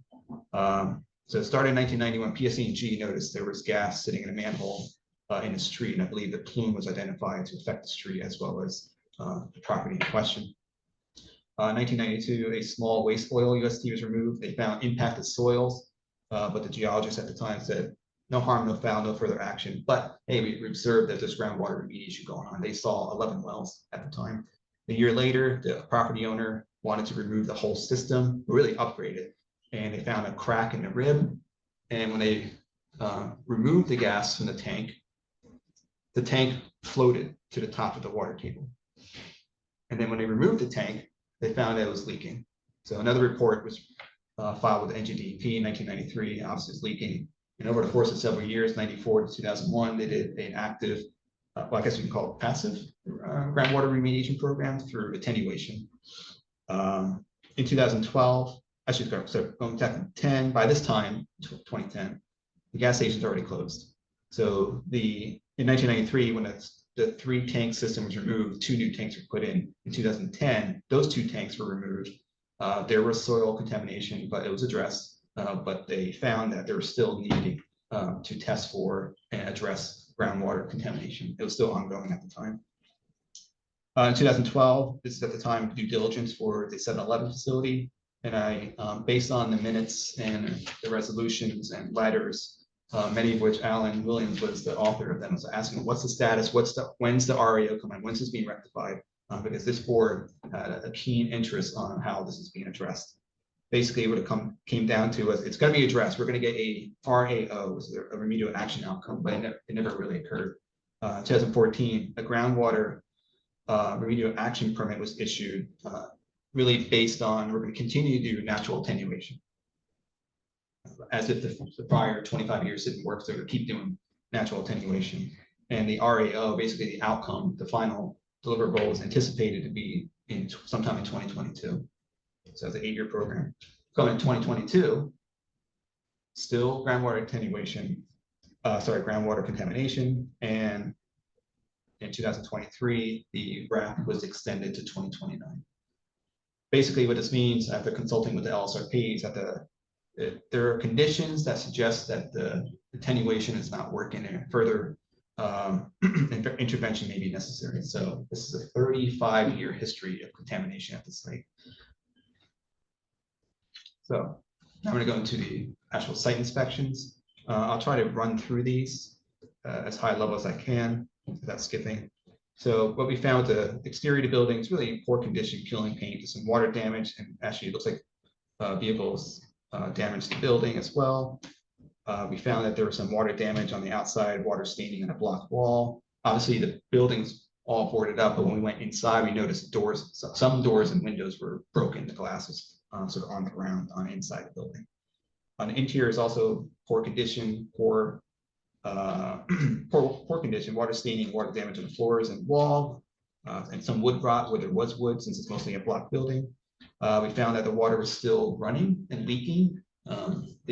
When the maintenance person that helped us with the inspection, as myself and Scott Pressure, construction code official, he assisted me on the inspection. We found that the water was still leaking. That's the bottom left photo. They thought they had turned the water off. This was like a second meter. They didn't even know about it. And then elsewhere in the building, the ceilings, I say ceilings, plural, above the toilet room, I'll call it, there's no sink and no finish materials had collapsed and onto the toilet. This is a shed behind the gas station. This was actually a shed that was built in 1993. It went to the zoning board of adjustment for a site plan. This shed was built for really for the groundwater remediation effort they had a water stripping tower, a holding tank, and some other equipment to deal with the groundwater remediation project. And this was ongoing for about 8 years, 1994 to 2001, after its construction in 1993. Obviously, this building, this accessory structure, we call it shed, severe disrepair. The roof's caved in, open to the element, and there's plant growth going inside the building, and there was some insulation debris and whatnot all over the ground. Rear yard was all paved at one point, but debris is growing through. There's leftover tires presumably from 16 years ago, still there. So that's a concern for mosquito breeding. And there's an abandoned vehicle that's stripped for parts. The parking lot in general is not non-conforming with zoning. It's in the front of the building. We do not allow that downtown. And it's not conforming to the zoning, the redevelopment plan, as well as just general best practices in the downtown area. And this, as we identified in the master plan, the community said this is a large gap. They use the word gap in the streetscape, a huge gap, 150 feet of nothing but asphalt and oversized driveway aprons. Obviously, this impacts aesthetics and discourages pedestrian activity and economic vitality, which is detrimental to the welfare of the community. With regards to the actual layout and design, there's very little definition to this parking lot. It's simply just a mass of pavement. There's no defined parking spaces. There's no drive aisles. Users could just do whatever they want and they spin around if they were to trespass on the site, which creates a dangerous conditions for people walking on the site. As to the accessible parking spaces, it's required to be 16 feet wide, van accessible. This does not meet that, and obviously the conditions are such that it is not accessible to get to the building, and so it's undersized and pavement disrepair, simply just not accessible. In terms of landscape buffers, there's really no buffer between the building and the retaining wall, so you can just hit the building and damage the building. That looks like the retaining wall has already suffered some damage. And probably most critically, there is no buffer along the public sidewalk. That's the top right photo. Imagine walking through that parking lot, just like with the Classic Cleaners property and other properties that we studied. This condition is dangerous because motorists can go in and out of the parking lot without and the pedestrian has no protection whatsoever. And also there's this excess pavement on what was supposed to be a landscape buffer within South Second. That's the bottom left photo. That's supposed to be a landscape island that's paved over. So obviously an illegal parking space, and that damages the trees and does not allow for further growth. So this all just exacerbates the heat island effect. That tree won't grow any further. In fact, it'll probably die if not already. And so this shows that there's excessive pavement, and the condition will make the heat island effect even worse over time, which will negatively affect all the neighboring properties as well. The oversized curbs. So there's not one, not two, not three, but there's 4 driveways for this property. along Raritan Avenue, there's three of them, and they all range from 22 to 38 feet, but typical driveway is typically 12 to 18 one way, 20 to 24 feet two way. And so the driveways occupy nearly 2/3 of the frontage, and the raised curb is less than 6 inches in between those driveways, so it's very shallow, giving the appearance that this is one giant 150-foot wide driveway. Obviously, extremely dangerous to the public. And on South Second, this is the right side. The apron is simply not done correctly. It's a monolithic pour and it's jutting into the street. And let's see. So, all right. So the conditions of the property, generally in poor condition. It was just really indicative of the long-term vacancies of the property. So these conditions, deterioration, various depression, settlement, missing pavement altogether. These will contribute to ponding, freeze thaw, slip hazards in winter, mosquito and fall, and obviously pests. In terms of land coverage, we discussed this already at length. There's excessive land coverage. In terms of, if this lot was to be repaved in the front, there would not be sufficient space in order to construct a conforming parking lot. There's simply not enough depth, 18, 24 in a walkway. Simply not enough space to put a conforming parking lot. And the rear parking lot was intended for storage, so it really can't be reused for a rear parking for a public facility because it was designed for tandem parking of cars for storage or awaiting repair. If this became a new store, you won't get 16 parking spaces back there. You're going to get maybe 6. So it's an inefficient use of land and a high degree of excessive pavement relative to the number of parking spaces that could be provided legally.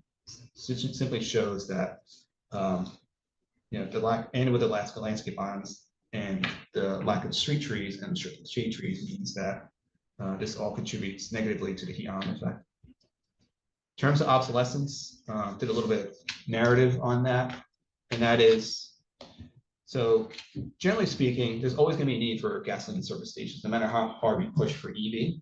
There's always going to still be a need for gasoline service stations. And service stations really evolved over the years since its inception. It really began, like at this location, as a small roadside stop. And over the years, it's evolved to do tire changes and services, and even larger to like the giant Wawas or Buc-ee's, if you've been to one, like Florence, South Carolina. So it's definitely transformed over the years, but in small downtowns like Highland Park, they can still be relevant if they have space for a store and other maybe EV parking or EV charging stations, but that's not possible here because of the issues I raised before, because there's not enough room to put a conforming parking lot. They're kind of stuck. So the 7-Eleven application actually alluded to the fact that, well, in order to even keep it a gas station, it needed to be redeveloped. So I think that says a lot about that particular application. So in the end, what this suggests is that these conditions do not lend itself to be used as a gas station today. So it just means that it's no longer useful today in its current condition and is functionally obsolete. So in summary, the substandard conditions in the building is conducive to unwholesome working conditions. Hits A. It's been vacant for more than 2 years. It's 16. Hits B. And obviously the obsolescence, faulty range of design hits D. So for those 3 criteria, and we had 1, I found 3 criteria the board could rely on to suggest that the Sunoco station meets the criteria for combination area redevelopment. The other 3 to go a little bit faster, I promise. So this is block 2201, lots 47, 48, and 10, 10, 14 South 2nd Avenue. This is the BB Food Mart property. Also includes their cleaners. So this property was not part of the any prior redevelopment activities. It's still zone CBD and PO, meaning it's split zone. So the left side of the property is actually in a zone where it only allows offices and single family dwellings, and yet it's a store with a front parking lot. Obviously not conforming. So it's used as a strip center with multiple stores. I believe it was Hubbard's at first, and now, well, was BB-based Food Mart. Permits been taken out pretty regularly over the years, including permits where cars damaged storefronts on multiple occasions. So permits were taken out to repair storefronts. The BB-based Food Mart's been vacant for more than 7 years, and Alice Professional Cleaners more than 4 years. So collectively, that means the whole building and the property has been vacant for at least 2 years. So as you'll see, that hits B. In terms of the actual site inspections, again, the exterior is generally in fair to poor condition. There's some chipping paint. You got exposed wiring, and there's some sealant and caulking missing from the windows. So the building's not airtight or waterproof, so water infiltrates into the building. On the outside of the building, there's some missing downspouts, there's trash and debris everywhere. I didn't have the photo, but I remember someone actually came into Borough Hall a week or two ago and had a photo of an overflowing trash can. And I was going, yep, just give me a couple of weeks and I'll show it to you. I did put the photo in, but nothing's changed. The trash everywhere in the front of the building. In terms of the building, the roof structure, the eaves at the end of the property, the ends of the building are exhibiting wood rot, so wood and the water infiltration get into the building, and then obviously it's subject to pests. And there's a large depression on the roof structure, which suggests that there might be water damage inside the building. Inside the building itself, because starting with BB Biggs, it looked like the building was completely abandoned. There's still some food out there. There's still some water in storage, and there's obviously expired goods. And when I said this was fun, when I took a closer look at the top right photo, those are pest droppings. There's thousands of pest droppings. So I had to get rid of my shoes after this. Also in the kitchen area, there's some food waste still there, which is probably from 7 years ago and still there. And then obviously there's deterioration throughout, water damage, and so on and so forth. There's water infiltration in the refrigeration area, and there's some open pipes in the mechanical room. In Al's cleaners, Al's professional cleaner, I think it's cleaners, that's my fault. There's some water infiltration underneath the equipment, missing tiles, and just unfinished conditions. In the back of that building, there's a small shed, I think built for a boiler room. And for some reason, there's a downspout in the middle of the room. So obviously that CME block in the center photo, that's the old downspout in 1971, so they built around it. Not sure what that means with insulation around it, but otherwise on the other side of the building, and the right side of the building, you'll see that there's corroded rust everywhere, insulation's falling, and the door that's supposed to be secure is open to the elements. I just walked right in with no key. I was given permission to trespass. So at the side and rear of the building, this is simply a fire hazard. Trash and debris everywhere. The retaining walls is a concern as well. They're deteriorating, and frankly, they're at a risk of failure, just horizontal and vertical displacement. And there's some ivy and plant growth growing into the retaining wall. What happened? That means is that as they grow and expand, and there's freeze thaw, that will just exacerbate that issue. So there's a concern of mine. So I'm not a structural engineer, but this is at a risk of failure. And there's at least 3 retaining walls on the property. Similar to the Sunoco station, has a non-conforming parking area at the front of the building. This actually has the proper depth, but it still lacks the lack of buffers between the parking area and the sidewalk. But what makes this worse in this case is that the parking lot is pretty much squared off. So you have parking spaces all the way to the end of the property. So that means when they try to back out, they have to use more distance and more maneuverability, being able to do almost a full K-turn to exit. But when you do that, the haphazard turn, you're more than likely to go into the public sidewalk and risk pedestrian strike. Obviously, that has been an issue as of late because, again, it's been vacant for 7 years, and it appears to be used as parking for the Reformed Church.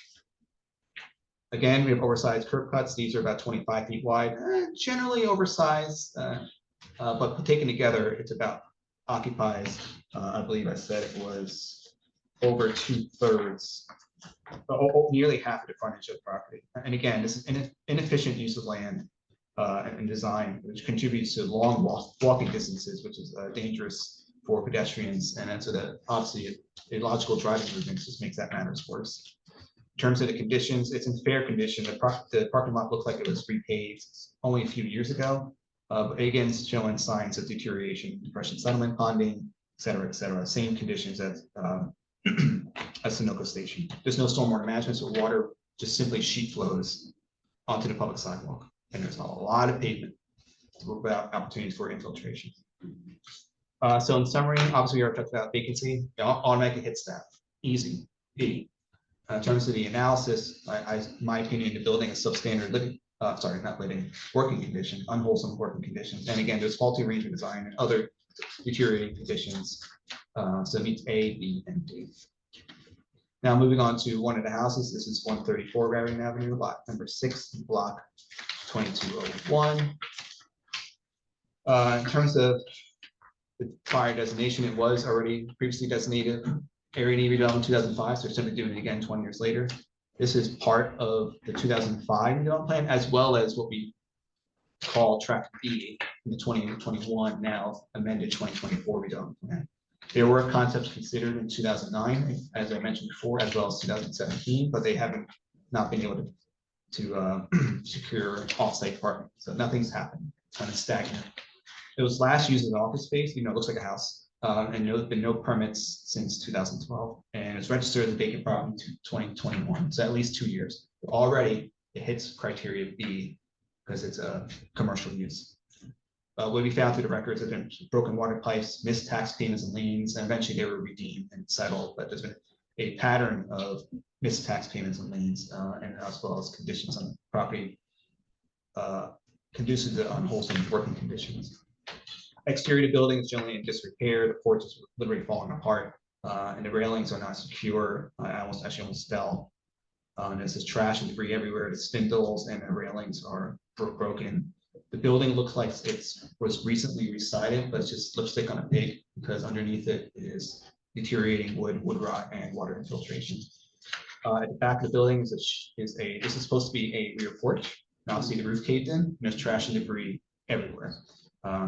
Might be better if I had a video of this because there was trash everywhere, as well as building materials. Inside the building, this is both the first and second floors. This is office space. It looks like a house still. There's peeling paint everywhere, ceiling, walls, and on the floor. Ceiling tiles caved in the kitchen, damage all over the kitchen, and the tub in the bathroom upstairs starts showing some deterioration, which suggests there might be water infiltration. In the basement, the basement windows weren't secure. They're also boarded up, but you could push it open pretty easily. And then the water heater and the equipment was abandoned. And the furnace, according to the construction code official, I was touching that pipe and he said, "Don't do that. That's asbestos." Okay, so I won't do that. Front, side, and rear yards is generally in disrepair, overgrown vegetation. The wood railing, blocks are in disrepair, so the railing is kind of loose. That's why when I grabbed it to go upstairs, I almost fell. And the backyard is actually paved, but it's, everything's grown through it over the years, and there's an abandoned vehicle. I believe someone passed away, and the vehicle is still there. In terms of the faulty arrangement design, this was actually raised in the 2005 report, so I'm sort of reiterating, but go in a little bit more detail about why it's a faulty arrangement design. So in the 2005 study, there was a number of conditions that we just discussed, from the steep slopes to high first floor, that's not conducive to commercial development in its current form. And that's because, and that generally means that it cannot really positively contribute to the downtown area due to the lack of buffers and the condition of the grade change. Reactivating commercial use will actually create a strain on the community because there's really limited access to rear, both in terms of access as well as parking. So there actually is no space to park or design a conforming parking lot on this lot alone. And then obviously access will go through Park Place, which will negatively impact the residents who live on that street as well as in the neighborhood. So in order to address that, you could build a driveway on Raritan, but that's not permitted. Plus, if you put a driveway on this property, you have to demolish the building because the lot's so narrow. So there really is no way to reactivate this building in its current form as commercial use. Plus, if there's a change of use, they'll have to upgrade it to ADA standards, which simply is not possible and cost prohibitive. This building, frankly, is better suited as a home, but that's not permitted in the redevelopment plan. So the current form of the property, the size and shape of the property, and the disposition of the improvements of the property really is a barrier to revitalization and suppresses economic vitality, and its obsolete layout is detrimental to welfare of the community. And you'll see, I'll incorporate by reference the same argument I'm making for this next lot, the last lot, lot number 6 next door. This is, actually, I think this is, sorry, the prior lot's 130, right? This is 134, right? I got my addresses wrong. I'll address that. Oh, sorry. Going too fast. This is the summary of the house we just did, 130 Raritan. So as I indicated, the property has substandard conditions, conducive to unwholesome working conditions. So criteria A, vacant for more than 2 years. Criteria B, pretty easy. Faulty arrangement design, obsolete layout, detrimental to the community. D. Now, section 3 criteria mentioned before. This is actually similar to the classic cleaners argument. This is the hole in the donut because, as you know, with the tract B, lot 6 needs lot 9 in order to be redeveloped. And the same argument can be made for that property as well. Lot 9 needs lot 6 to redevelop by virtue of that redevelopment plan. Plus, it also is a hole in the donut of the 2005 redevelopment plan. And likely the hole in the donut if we were to pursue a different redevelopment plan that considers this study area as a new project. So in multiple ways, this meets the criteria and with the intent and purpose of section 3 criteria. Also, this was raised at the last meeting too. They say, oh, well, if you said section 3, that means I'm not saying it meets A, B, D. That's not the point I'm trying to make. I want to make it clear on the record that it meets A, B, and D. But if for some reason you disagree, you can rely on section 3. This is the last property, the house next door, next to the Mary restaurant. Again, this property was designated area need redevelopment in 2005, and as part of their 2005 redevelopment plan, and it again is part of the tract B of the 2021 and amended 2024 redevelopment plan. And similar comments as the other property lot with the other lot taken together was a concept were considered in 2009 and 2017 for mixed-use buildings, and again did not pursue and were unable to secure off-site parking. This building was last used as a commercial space with an apartment above it. That's important because the section B criteria of criterion B refers to only commercial spaces, has no indication in the statute that I can include a mixed use property or one that includes residential.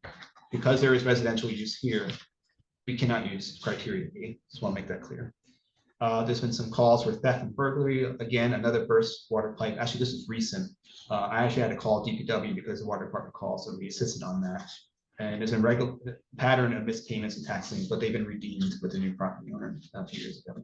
And the property was vacant registered as vacant property in 2025. Another reason why we can't use criteria B, because in that statute, it has to be at least 2 consecutive years. Building exterior, similar to the other property, poor condition, lack of maintenance, which is really indicative of the long-term vacancies. The chipping paint, water damage, wood rot, just missing elements altogether, trash and debris under the porch, as well as block access to the 2 units. There's a downstairs unit, well, really it's the upper ground floor unit, and there's a second floor unit. In the back of the property, there's this, I guess you can call it a porch. There's some sheathing on the side, and it's completely rotted away. And let's see what else. It's peeling away. It's rotted. There's mold. There's railings are broken. The roof is damaged. And again, there's trash and debris blocks access to the back door. And when I look through the second floor window, there's no shingles. So, and there's at the time it was the snow had fallen, so there's ponding of water on the roof. On the lower levels, that's a basement window. It's not fixed at all. So I pushed it and it swung around like a carousel. And obviously the rest of the building, the siding is in complete disrepair, wood rot and water infiltration. And it's my understanding, I don't believe I put this in the report, but the property owner said that one of these 2 properties, there was squatters. And you saw there was easy access to the building by just pushing the window open. So frankly, I'm not surprised. But when I did my inspection with Mr. Pressure, we did not see any squatters. On the inside of the building, there is apparently a water leak, which still hasn't been addressed.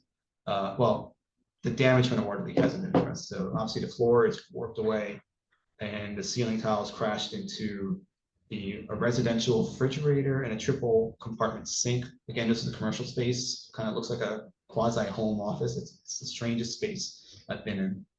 On the second floor unit, there was mold pretty much everywhere, pretty disgusting. I might have lost a few years of my life in that building.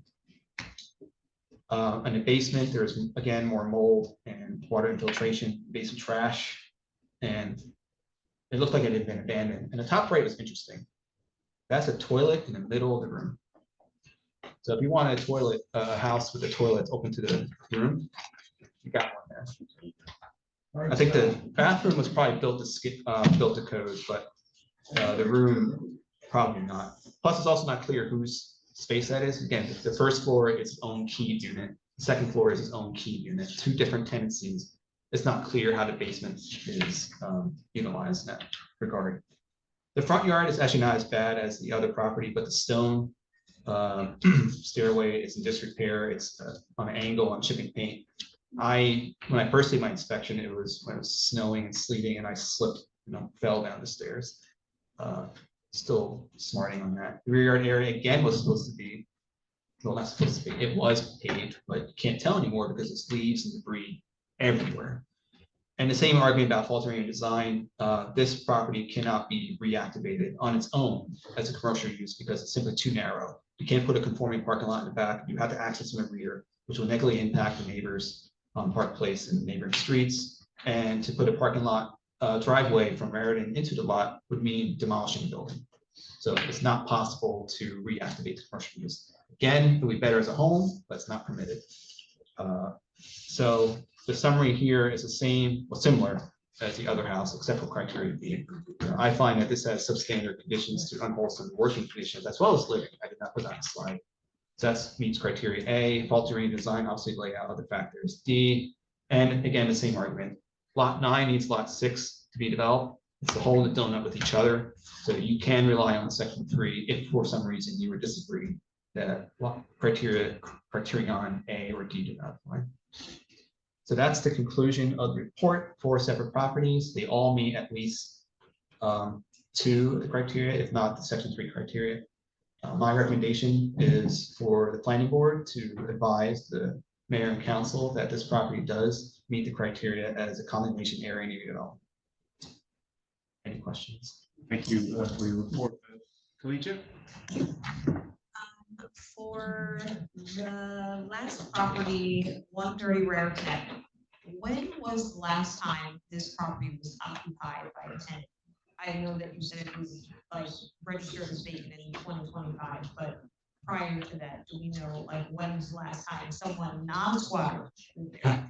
That will be, I don't mean to be rude, that'd be almost impossible to tell, so I'm just relying on records. I saw police reports about the resident who lived in the apartment observing an incident in the street within the past couple of years. But there's a gap in records, obviously. There's not much of anything on this property. All I have is that the property is vacant as of February 2025. That doesn't mean it's only been vacant for, what, 6 months? It could be longer, but I can't assume that's 2 years or more. Hey, Chris? I'm sorry. No, finish. No, it is appalling, the condition of this property, and it is absolutely appalling to me that there would be people living in this property subject to the conditions of this property and actually paying someone rent. I know this is maybe not the appropriate venue, but I feel like I have to say this. As a borough, we have to do better by the residents that live here to make sure that people, our neighbors, are not living in these conditions and that the homes around a house like this are not subject to have to put up with the effects of living next to a home in this condition. I can't understand how this could happen. That I know that when a landlord leases an apartment to a tenant, they have to get a certificate of occupancy. And this isn't being followed up on. There's like a record of new tenants who have to register your property for rent. So there should be some checkpoints so that we have these things in place, and landlords should be fined for this. This is abhorrent. No one should be living like this. For the health department, I saw in your report didn't respond. I guess there were no calls to the health department about these conditions, but oftentimes people living in these conditions may not feel like they are in a position to report the landlord in these conditions. I'm just very saddened by seeing this. And this is I'm sorry that you had to experience this. I'm pretty sure your lungs were burning from breathing in that mold. Yeah, I think I got sick afterwards, but it's also winter time. Just to comment on the health department. It's not that they didn't respond to calls, there may be records. I just did not receive them. Okay. Any other questions? Yeah. Chris, how does this study different from the last one you did? Or Alan did, or, we've been through this before. I don't think I'm prepared to go into detail about the exact differences, but that the properties that were in the 2005 study, which probably began in 2004, which is the Sunoco gas station and the 2 homes next to it, they were deemed area in need for a lot of the same reasons. From what I heard, almost all the same. Yes, and I think at the time, and it might apply to at least one of the houses, there was a discussion about the Sunoco station was using one of them, likely 134 Raritan, as basically a junkyard for vehicles. I think that's in the report, and I have the planning board resolution from the time discussing that at length. Obviously, that's irrelevant now because it's not there anymore, but you can see the remnants of it because there's broken pavement everywhere. And that one car that's still there was from the gentleman that passed away that recently. Did you ever talk to Alan about that Sunoco application? No. I was there.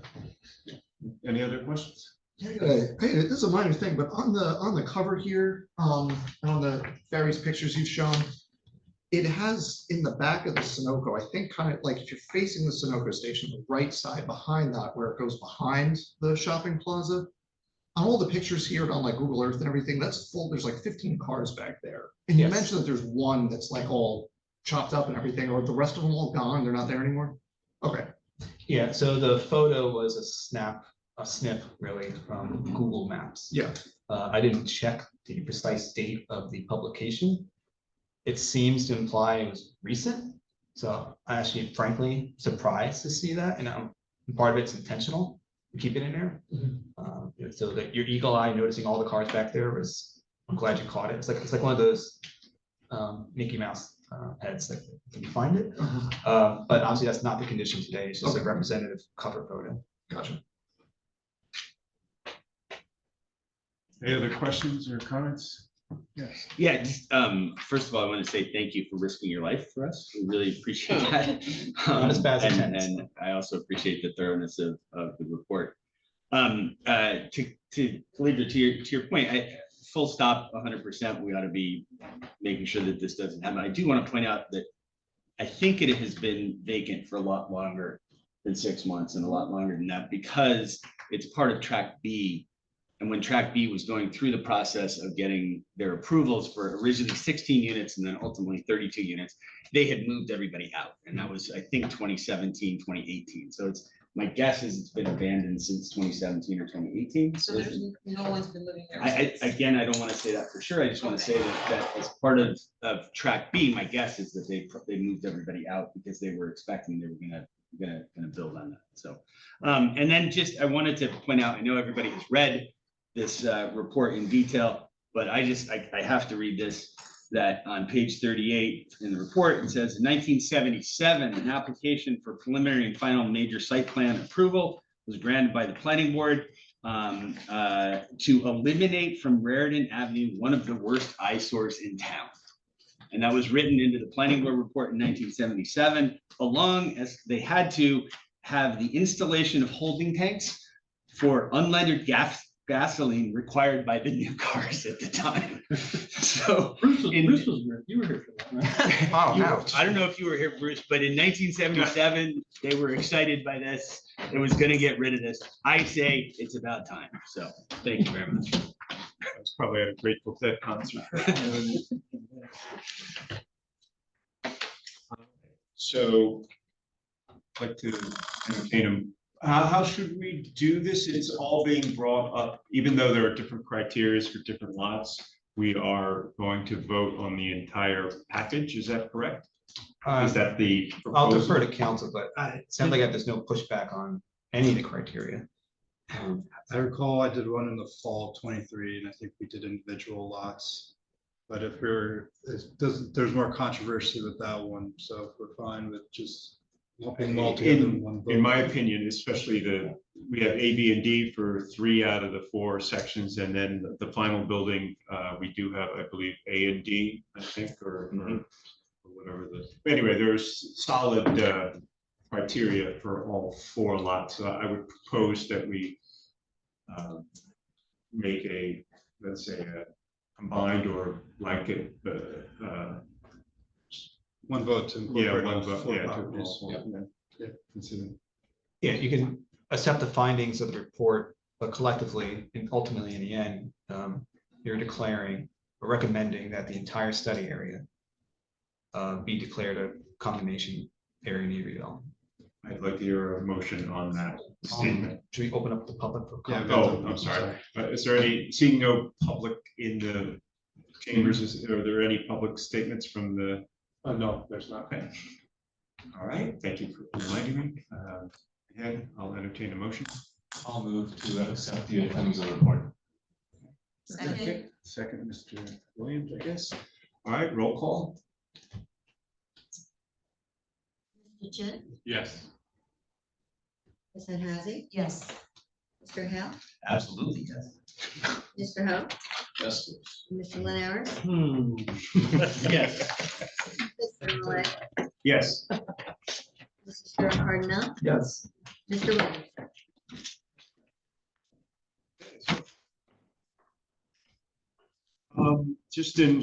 So we'll run through the rest. Any correspondence from zoning board officers not here? Any other matters? Any public comment out there for any other matters not pertaining? So I'd like to then, anybody have anything else to say at this time? If I could just say real quick on. That's, no. August 20th from 6 to 8 PM is an open house about Third Avenue. So it'll be a chance to come and see what some of the ideas are, what some of the. I'm sorry, could you repeat the time? It's August 20th from 6 to 8 PM at the Community Center. So it's a drop by, so you can come in anytime during that, but please come, you'll see some of the things going on with Third Avenue. So it's been exciting and moving forward. Oh, terrific. So I'd like to hear a motion to adjourn. Motion to adjourn? Second. Second. All right. All those in favor? Aye. All right. And thank you, everyone. We got a lot of work done.